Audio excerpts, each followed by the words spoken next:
हम वेरीफाई कर सकते हैं।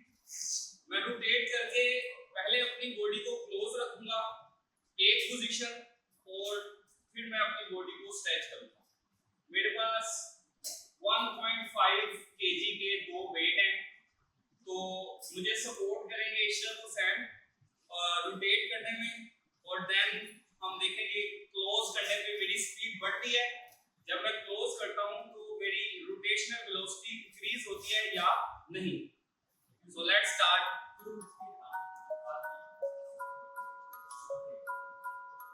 तो भी मेरी बॉडी स्ट्रेच है और आप रोटेशन स्पीड कम देखते हैं और अब मेरी रोटेशन जो है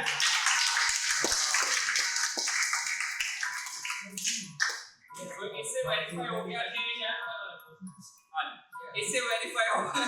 इससे वेरीफाई हुआ है कि जब हमारा हमारी बॉडी स्ट्रेच पोजीशन पे होती है और इनर्शिया मूवमेंट ऑफ इनर्शिया ज्यादा होता है तो एंगुलर वेलोसिटी कम, जबकि जब मैं बॉडी को क्लोज करता हूं और इनर्शिया रिड्यूस हो जाता है due to decrease of radius, तो decrease in the inertia causes the increase in the rotational speed। overall movement of inertia I और ओमेगा दोनों की